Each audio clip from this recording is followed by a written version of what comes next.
नमस्कार, स्वागत आहे तुमचे आमच्या चॅनेलमध्ये। आवाज महामुंबईचा, शोध बातमीचा, कौल मनाचा। चला तर मग आमचे चॅनेल शेअर करा, लाईक करा आणि सबस्क्राइब करा। धन्यवाद। ड्रोनबंदी कागदावरच, रेवदंडा किनाऱ्यावर गाड्या, दारू आणि सरकारी हप्त्यांचा जल्लोष। रेवदंडा किनाऱ्यावर हुल्लडबाजीचा उफाळा, सरकारी बाबू खबरीलालांचा कमिशन गेम उघडकीस। ग्रामपंचायत मूकदर्शक, रेवदंडा समुद्र किनाऱ्यावर बेधुंद पर्यटकांचा अराजक कारभार दिवसेंदिवस वाढू लागला आहे।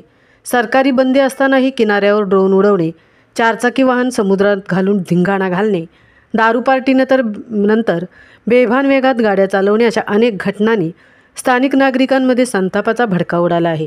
सरकारकडून किनाऱ्यांवर ड्रोन उडवण्यास सक्त मनाई असतानाही काही पर्यटक बिनधास्तपणे वेडिंग शूटिंगच्या नावाखाली ड्रोन उडवत आहेत।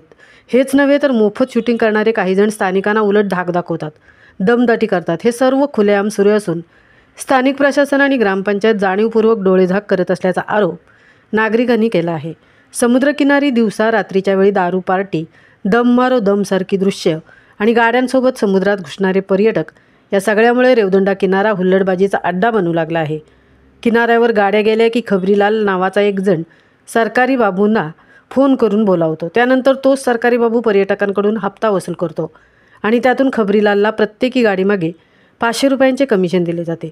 अशी जोरदार चर्चा रेवदंडा परिसरात सुरू आहे। स्थानिक नागरिकांचा सवाल असा आहे की या गाड्यांना परमिशन देतो कोण? ड्रोन उडवायला बंदी असताना हे ड्रोन कसे उडतात? ग्रामपंचायत आणि स्थानिक प्रशासनाचे डोळस नियंत्रण कुठे गेलं आहे? सुट्टीसाठी आलेल्या कुटुंबियांना, लहान मुलांना, ज्येष्ठ नागरिकांना या हुल्लडबाजांमुळे धोका निर्माण होत आहे। म्हणूनच रायगड जिल्हा पोलीस अधीक्षक आचल दलाल यांनी स्वतः लक्ष घालून अशा पर्यटकांवर कठोर कारवाई करावी अशी जोरदार मागणी रेवदंडा परिसरातील नागरिकातून होत आहे।